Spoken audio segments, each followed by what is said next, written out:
Chers auditeurs, bonjour. Merci d'écouter VOA Afrique et Votre Santé, Votre Avenir, le magazine d'information et d'éducation sur les questions de santé. À la présentation, vous êtes avec Rosine Monezero et je suis en compagnie de Mohamedou Oumfa à la coprésentation. Bonjour Mohamedou. Bonjour Rosine, bonjour chers auditeurs. Cette semaine, nous parlons du VIH-Sida chez les enfants. De nombreux enfants naissent chaque jour avec le VIH du fait d'une contamination par leur mère. Professeur Madeleine Folke. Une femme qui a une charge virale élevée, elle a été pour la première fois en contact avec le virus pendant qu'elle est enceinte, ou bien qui a un stade avancé de la maladie, ou qui a une carence, a plus de risques de contaminer son enfant par le VIH. Et puis pour vivre longtemps avec le virus, la maladie et les complications qui en résultent, ces enfants ont besoin d'une prise en charge globale. Docteur Dorian Gakiza. Ces enfants ont certes besoin d'une prise en charge médicale, mais aussi la prise en charge nutritionnelle, l'accompagnement psychologique, le soutien social et aussi scolaire. Toutes vos rubriques habituelles seront au rendez-vous. Le docteur Aman Genkap répondra une fois encore aux questions des auditeurs. Mais tout de suite, commençons par l'actualité. Coup d'œil sur l'actualité. Et pour parcourir l'actualité comme d'habitude, nous recevons Firmin Koyaweda. Bonjour Firmin. Bonjour Mohamedou. D'après l'OMS, le monde n'est pas à l'abri d'une nouvelle épidémie d'Ebola, mais il y est mieux préparé. C'est en tout cas ce qu'a déclaré la directrice générale de l'OMS, le Dr Margaret Chan, lors d'une visite en Guinée jeudi dernier. La Guinée, on le sait, a été l'un des 3 pays sévèrement affectés par Ebola en Afrique de l'Ouest entre fin 2013 et 2016. Toujours selon le Dr Chan, les scientifiques ne savent pas encore avec exactitude où dans la nature le virus Ebola se cache entre 2 flambées. Presque tous les experts conviennent qu'une nouvelle épidémie est inévitable. Cependant, lorsque cela se produira, le monde sera beaucoup mieux préparé, d'après le Dr Margaret Chan. Alors Firmin, pourquoi dit-elle que le monde est mieux préparé à affronter Ebola qui avait pourtant causé plus de 11 000 morts en 3 ans seulement? Mohamedou, selon la directrice générale de l'OMS, l'espoir d'une meilleure réaction face à une nouvelle épidémie se fonde sur les mesures de contrôle établies comme la mise en quarantaine ou un isolement auquel s'ajoute la nouvelle approche pour le contrôle d'Ebola qu'est la vaccination en anneau ou encore en ceinture. Cette méthode consiste à vacciner des groupes de gens en contact avec un malade, d'abord des proches, puis des sujets qui ont été en contact avec eux et ainsi de suite. Elle a été utilisée pour éradiquer la variole. Cette stratégie peut avoir un impact significatif même si les stocks de vaccins sont dans un premier temps limités. Terminons en rappelant qu'en décembre dernier, l'OMS a annoncé qu'un premier vaccin développé par l'Agence de santé publique du Canada était efficace jusqu'à 100% contre le virus Ebola. On poursuit par le Libéria, une mystérieuse maladie provoquant fièvre et vomissements fait des victimes depuis plusieurs jours. Oui, Mohamedou, les premiers symptômes de cette maladie mystérieuse se sont déclarés le 24 avril dernier à Greenville, dans le sud-est du Libéria. Le bilan global est de 21 personnes tombées malades, dont 12 sont décédées, a déclaré un porte-parole de l'OMS, Tariq Jassarevic. Pour les autorités libériennes et l'OMS, il ne s'agit cependant pas de la fièvre hémorragique à virus Ebola, dont une épidémie a sévi dans ce pays et en Afrique de l'Ouest entre 2013 et 2016. Une enquête épidémiologique est en cours pour identifier la maladie. Effectivement, selon le porte-parole du ministère libérien de la Santé, Sorbor George, tous les échantillons testés ont été négatifs aux fièvres Ebola et de Lassa. Des prélèvements ont été envoyés au Centre américain de contrôle et de prévention des maladies à Atlanta, ici aux États-Unis, pour des analyses toxicologiques. Les résultats devraient être connus dans les prochaines semaines. Par ailleurs, des enquêteurs sanitaires ont été déployés pour déterminer un lien potentiel avec les malades, dont certains ont assisté récemment aux funérailles d'un chef religieux. Vous suivez Votre Santé, Votre Avenir sur VOA Afrique. Et puis Firmin, terminons par le Cameroun où un navire hôpital est attendu pour soigner les maladies rares pendant 10 mois. Il s'agit en effet d'un navire médical affrété par l'ONG américaine Mercy Ship. Ce navire séjournera au Cameroun du mois d'août 2017 à juin 2018. Il est équipé d'un plateau technique constitué entre autres de 5 salles d'opération, une salle de réveil, une unité de soins intensifs, 82 lits d'hospitalisation et un système de télédiagnostic par satellite. Depuis le 17 avril, les autorités recensent les populations victimes de maladies rares sur toute l'étendue du territoire camerounais et plus de 6 000 malades sont attendus dans le cadre de cette opération humanitaire. Alors Firmin, quelles sont les maladies rares qui seront soignées au cours de cette opération? Mamadou, les activités à bord du navire Hôpital Mercy sont essentiellement orientées vers la chirurgie et plus spécifiquement la chirurgie orthopédique, les déformations liées au traumatisme négligé, les malformations congénitales, la chirurgie maxillo-faciale, les tumeurs déformantes non cancéreuses et les goitres. Les médecins à bord du navire Hôpital Mercy procéderont aussi à la chirurgie plastique reconstructive pour réparer les anomalies congénitales, les séquelles de brûlure, les ulcères. L'équipe de chirurgie gynécologique traitera les fistules obstétricales et gros fibromes. Des soins ophtalmologiques et dentaires seront aussi offerts. Cette initiative est surtout dirigée vers les patients et les populations pauvres et vulnérables qui n'ont pas toujours les moyens de payer pour ces opérations parfois coûteuses qui nécessitent souvent des évacuations sanitaires à l'étranger. Merci Firmin.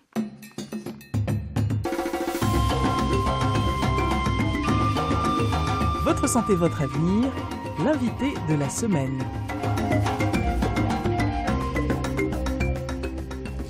Comme nous vous le disions au début de ce programme, cette semaine, nous nous intéressons au VIH-Sida chez les enfants. En l'absence d'un suivi médical de la femme enceinte, entre 15 et 45% des mères donnent naissance à des enfants infectés par le VIH.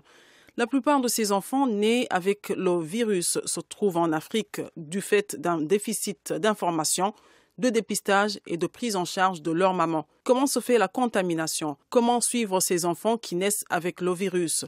Comment prévenir cette transmission? Ces questions, nous les avons posées au professeur Madeleine Folquet. Elle est chef du service de pédiatrie au centre hospitalier universitaire de Cocody, c'est en Côte d'Ivoire. Elle commence par nous expliquer le mécanisme de transmission du VIH de la mère à l'enfant. Il faut dire que 90% des infections à VIH se font par transmission mère-enfant, encore appelée transmission verticale.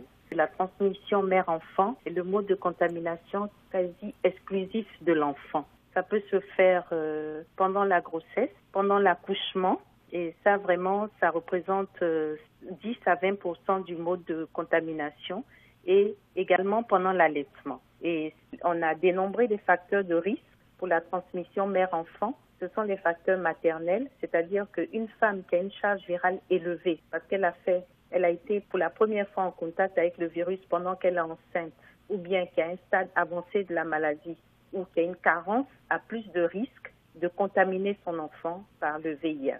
Et on a vu également des facteurs viraux, le VIH1, il est très contagieux, très susceptible de passer par voie transplacentaire, et les facteurs placentaires et les facteurs obstétricaux tels qu'une rupture prématurée des membranes qui fait que l'enfant n'est pas protégé. Donc, le virus est susceptible de le contaminer. Il y a également l'allaitement, vous avez vu, qu'il rentre dans les différents modes de transmission.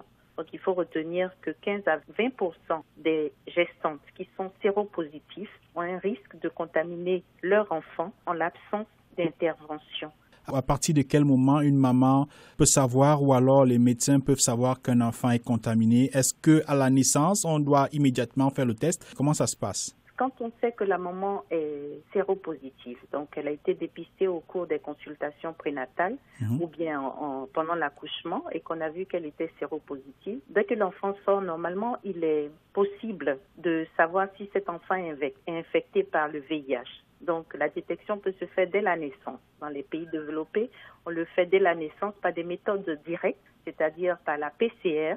Là, on met en évidence le virus. Donc, ça peut se faire dès la naissance, mais il faut répéter à 1 mois, 3 mois. Mais dans nos pays aux ressources limitées, on a choisi de faire cette méthode directe là, de détection à 6 semaines. À 6 semaines de vie, il n'y a pas encore de manifestation clinique de la maladie. On parle de dépistage précoce. L'enfant vient à 6 semaines, c'est-à-dire qu'il vient pour sa première dose de vaccination, diphtérie, tétanos, coqueluche, polio, etc.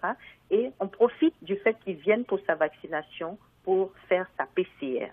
Et normalement, au bout de 2 semaines, on a les résultats de cette PCR et on peut savoir si cet enfant est positif ou non.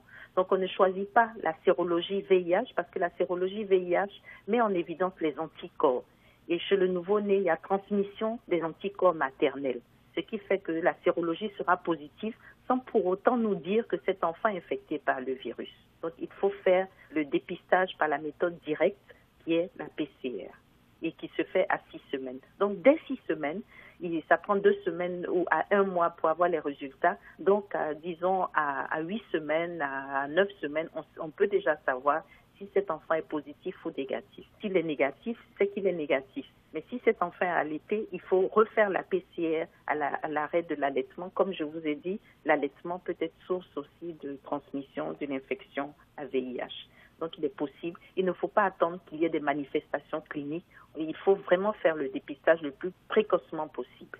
Il y a une question justement qui me préoccupe. Vous avez insisté sur le fait que la maman serait séropositive, mais il peut s'avérer que la maman est séronégative et que le père est séropositif. Est-ce que dans ce cas-là, il y a des risques de contamination si, par exemple, pendant la grossesse, on n'a pas détecté que la maman était séropositive, mais que le papa a été détecté séropositif? Est-ce qu'il y a des risques éventuellement de transmission que cet enfant soit positif? Un enfant est positif quand sa mère est positive. Donc, vous avez dit que le père est séropositif, mais la mère est séronégative. Mais elle peut s'infecter pendant sa grossesse, c'est-à-dire qu'elle a été dépistée négative, elle est enceinte et on sait qu'elle continue d'avoir des relations, donc elle peut s'infecter pendant qu'elle est enceinte là. Et là, il y aura un risque élevé parce que la charge virale sera élevée, il y aura un risque élevé pour l'enfant. Mais si cette mère demeure négative, l'enfant sera négatif. Il faut que la maman soit positive pour que l'enfant soit positif. Donc la sérologie est liée au statut de la maman.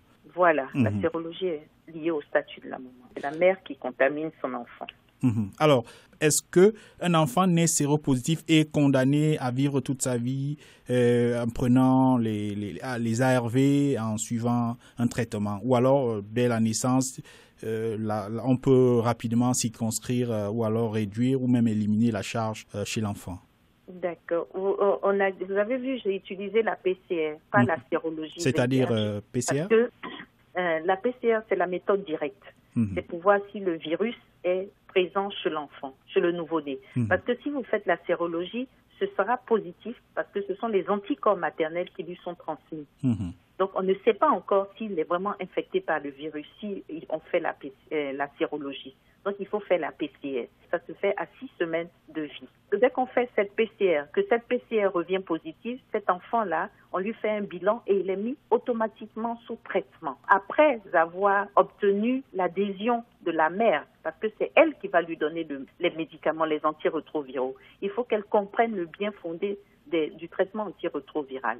Et ce traitement antirétroviral, jusqu'à preuve du contraire, sera donné à vie. Ce traitement antirétroviral permettra à l'enfant de combattre l'infection à VIH, permettra à l'enfant d'avoir une charge virale qui est indétectable, donc de vivre comme tout autre enfant. Comment s'effectue de manière générale la prise en charge au-delà de la prise des ARV? Est-ce qu'il y a d'autres conseils pratiques que vous pouvez donner aux mamans, à nos auditeurs qui nous écoutent? Comment s'occuper d'un enfant? Est-ce qu'il y a des aspects nutritionnels? Est-ce qu'il y a d'autres aspects en dehors de la prise des ARV? Quand le dépistage est fait à 6 semaines et que ça revient positif, on fait un petit bilan qu'on appelle bilan initial. Et normalement, au dépistage précoce de 6 semaines, on associe la prise de cotrimazole, c'est le Bactrim, avant même qu'on ait les résultats. Parce qu'on a vu que ça permettait à l'enfant de ne pas faire des infections opportunistes. Ça joue un rôle aussi dans la prévention du paludisme. Donc, on fait la PCR à 6 semaines, l'enfant est mis sous cotrimazole. Et quand les résultats reviennent, que c'est négatif, on arrête le cotrimo. Ça veut dire que l'enfant n'est pas infecté par le VIH. Mais quand ça revient positif, on poursuit la mise sous cotrimazole et on fait un bilan initial à cet enfant. Et cet enfant est mis sous traitement antirétroviral. Comme je vous ai dit, ce traitement antirétroviral sera donné durant toute la vie, jusqu'à preuve du contraire. Mais en même temps, cet enfant est suivi comme les autres enfants, parce qu'il faut vraiment qu'il puisse se développer comme tout enfant qui est immunocompétent, qui n'a pas de problème.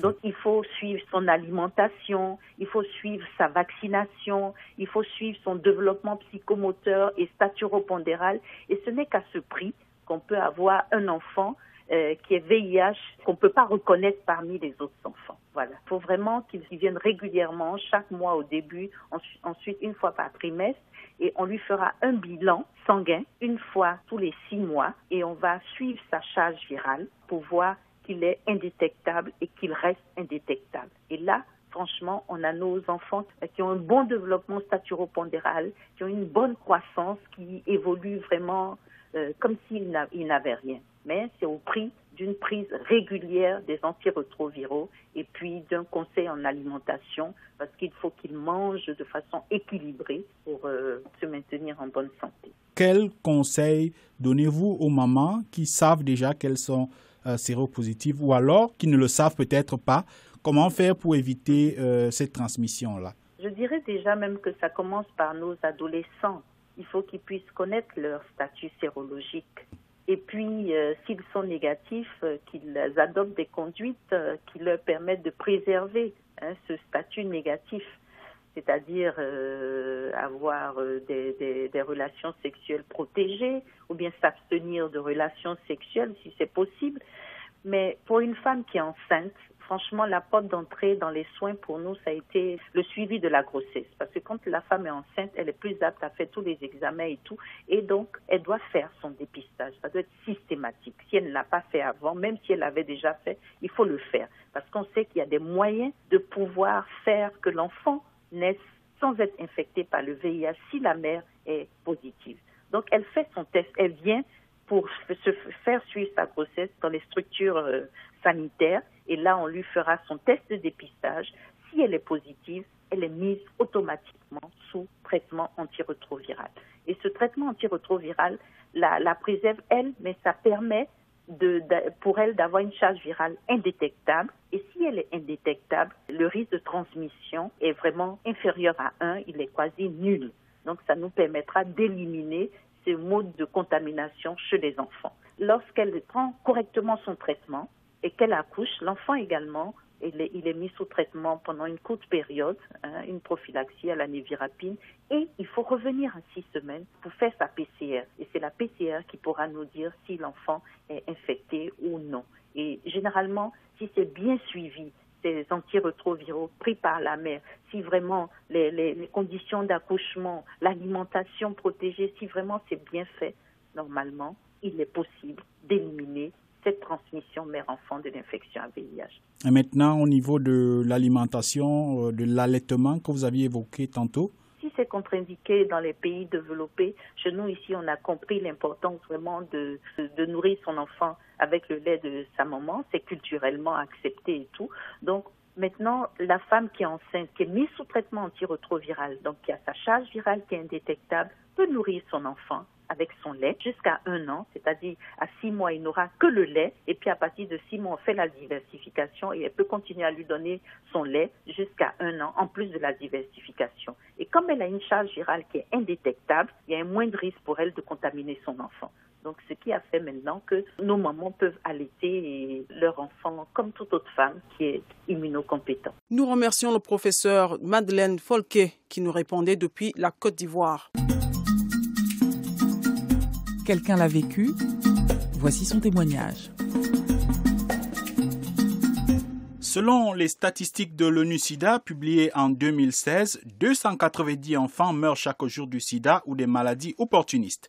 Mais les gouvernements et les ONG ne baissent pas la garde pour permettre aux enfants infectés de vivre le plus longtemps possible. C'est le cas de l'Association nationale de soutien aux séropositifs et malades du sida au Burundi.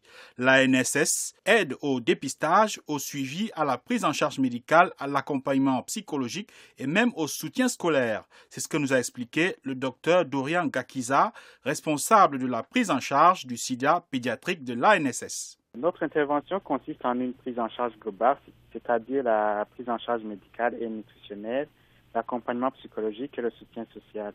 Car ces enfants ont certes besoin d'une prise en charge médicale, mais aussi une prise en charge nutritionnelle, accompagnement psychologique, le soutien social et aussi scolaire. Et c'est quoi l'effectif des enfants que vous aidez jusque-là? Nous avons des antennes à l'intérieur du pays, mais au centre Tuliho, qui est à Bujumbura, nous avons déjà autour de 500 enfants, jeunes et ados qui sont infectés par le VIH. Et y a-t-il des contraintes particulières que vous rencontrez dans la prise en charge de ces enfants? Oui, il s'agit dans la plupart des cas d'enfants qui vivent dans des conditions socio-économiques précaires. Et la demande est loin supérieure aux moyens dont on dispose. Et cela fait que nous pouvons aider pas mal, mais pas tout le monde. Aussi, les formes galéniques des ARV. Quand je parle de formes galéniques, je veux dire les formes comprimées ou les formes sirop qui sont adaptées aux enfants ne sont pas toujours disponibles au Burundi. Et cela est un problème parce que chez les enfants, on doit adapter la forme au poids et aussi à l'âge de l'enfant. Parce qu'un enfant de moins de 7 ans, ça sera difficile de donner un comprimé pour avaler. Ça, c'est un souci majeur car ces formes galéniques qui sont adaptées sont souvent en rupture de stock ou ne sont pas carrément disponibles. Aussi, le traitement ARV est un traitement à vie, comme vous le savez, et les enfants ont tendance à abandonner le traitement parce qu'ils ont des comportements qui peuvent entraver l'observance. Et aussi chez les enfants en bas âge, dont le traitement ARV doit être donné par une tierce personne. Et cette personne peut ne pas être bien impliquée dans la prise en charge de cet enfant. Les plus grandes difficultés, c'est d'abord la disponibilité des ARV qui sont adaptés à leur poids, à leur âge. Deuxièmement, ce sont des enfants qui vivent dans des conditions socio-économiques précaires. Ils ont besoin de beaucoup plus d'aide au niveau social, par exemple le loyer, l'appui alimentaire, ou bien au niveau scolaire pour pouvoir continuer la scolarité. Tout ça, ce sont des grands défis et c'est là que nous intervenons. Et c'est quoi l'âge des enfants que vous aidez? C'est de 0 à 19 ans pour dire les enfants et les adolescents et aussi les jeunes jusqu'à 24 ans sont aussi pris en charge dans ce cadre de prise en charge pédiatrique. Y en a-t-il que vous logez ou ils rentrent tous chez eux? Tous les enfants vivent dans leur famille, sauf quelques-uns qui ont eu une longue histoire de maladie, qui ont des stigmates, qui, par exemple, une malnutrition aiguë sévère ou bien qui sont rejetés par la famille à cause de leur séropositivité. Et là, il y a une maison que les enfants ont eux-mêmes baptisée Maison de la Joie qui les accueille pour un certain temps, le temps que l'enfant redevienne un peu plus ou moins normal parce que la maladie ou l'infection opportuniste est passée. Puis, il est réinséré dans sa famille avec un bon état général apparent. Vous venez juste de dire que certains enfants sont rejetés par leur famille. Est-ce que ça veut dire que c'est des enfants qui ont attrapé le VIH-Sida après la naissance? Oui, dans la plupart des cas, ce sont des enfants qui ont été infectés au cours de l'accouchement, pendant l'allaitement ou pendant la période postnatale. Ce sont des enfants qui ont été infectés en bas âge, qui ont eu une longue histoire de maladie. Ils ont parfois un poids inférieur aux autres enfants du même âge. Ils ont parfois des lésions qui sont visibles sur la peau et cela peut être un objet de discrimination. Tout ça, ça entraîne une certaine discrimination dans les familles ou bien au niveau scolaire. À quel moment vous apprenez à ces enfants qui sont porteurs du VIH-Sida? J'imagine qu'à un certain moment, ils se demandent pourquoi ils fréquentent votre centre d'une façon régulière et répétitive. Oui, effectivement, les enfants, quand le développement cognitif pousse à poser quelques questions, on saisit l'occasion pour débuter le processus d'annonce. On parle de processus d'annonce parce que, en fonction du développement cognitif, on va parler de microbes, puis plus tard parler du VIH vers l'âge de 12 ans. Mais le processus d'annonce qui est débuté vers l'âge de 7 ans se termine en général vers 12 ans et l'enfant est informé du statut sérologique VIH+, et cela aide aussi dans l'observance, c'est-à-dire la prise correcte du traitement ARV qui est un traitement à vie. Y a-t-il des enfants aujourd'hui au Burundi qui sont porteurs du VIH-Sida mais qui ne sont pas soignés ou qui ne sont pas pris en charge par ces centres spécialisés comme le vôtre? Actuellement, au Burundi, il y a la décentralisation de la prise en charge du VIH et tous les enfants devraient avoir été dépistés, soit au cours de la période de 0 à 18 mois, ou bien par après lors des consultations pédiatriques. Ceux qui sont dépistés sont directement référés vers le centre de prise en charge. Mais cela étant, il y a toujours des cas qu'on observe où les enfants sont dépistés tardivement. Cela peut avoir des conséquences sur le suivi ultérieur de l'enfant parce qu'il est vu dans un stade avancé du VIH-Sida. Mais une autre chose qui est louable, c'est la politique du dépistage familial qui est en vigueur au Burundi. C'est-à-dire que si un parent est dépisté séropositif, il est recommandé que ses enfants soient aussi dépistés. Nous remercions le docteur Dorian Gakiza qui nous répondait depuis Bujumbura au Burundi. Questions et commentaires, c'est maintenant. Chers auditeurs, un expert vous répond.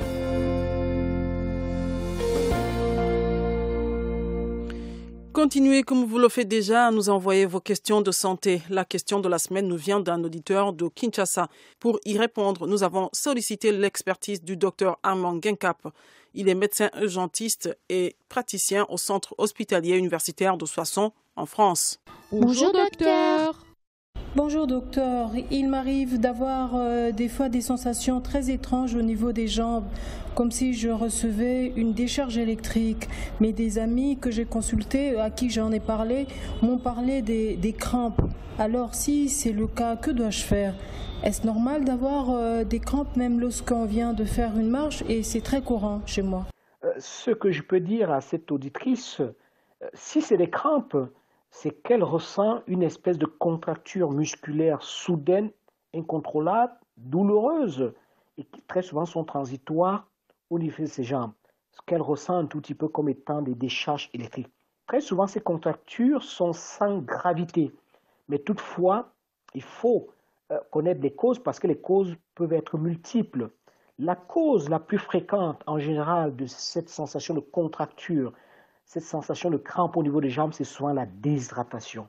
C'est parce qu'on est déshydraté et on a fait un effort physique qui se manifeste effectivement par une contraction musculaire involontaire et soudaine de ce muscle-là, dont la déshydratation. Mais il n'y a pas que la déshydratation, il y a d'autres causes qui peuvent expliquer cette sensation de crampe au niveau des jambes. On a notamment des troubles métaboliques, un manque de calcium, un manque de magnésium, un manque de potassium, un manque de phosphore, peuvent se manifester par une sensation de crampe au niveau des jambes. Il y a aussi une autre cause qui est non négligeable, c'est les personnes qui vont souffrir d'une maladie des artères. Une maladie des artères qui peut être la complication d'un diabète, qui peut être la complication d'une hypertension artérielle, qui peut être la complication éventuellement d'une dyslipidémie. Ça se manifeste par des artérites, une artériopathie, pas des artérites. Il y a aussi des maladies des veines, les varices. Les varices, mais là, cette fois-là, on a des crampes, mais qui sont plutôt associés à des jambes lourdes. Quoi qu'il en soit, moi je conseille à cette auditrice de consulter un médecin pour qu'il puisse vraiment faire le diagnostic exact, le diagnostic de la cause, le diagnostic étiologique. Mais dans l'attente, moi je lui conseille surtout de bien s'hydrater, de boire beaucoup d'eau, surtout avant, pendant et après tout effort, y compris pendant la marche, qu'elle s'hydrate bien, qu'elle boive suffisamment de l'eau et fasse une bonne hydratation. Et c'est comme ça qu'elle pourra limiter un tout petit peu cette sensation désagréable qu'elle a au niveau des jambes. Voilà ce que je pouvais répondre à notre auditrice par rapport à cette sensation qu'elle décrit de désagréable au niveau des jambes et qui l'handicape dans sa vie quotidienne. Merci docteur.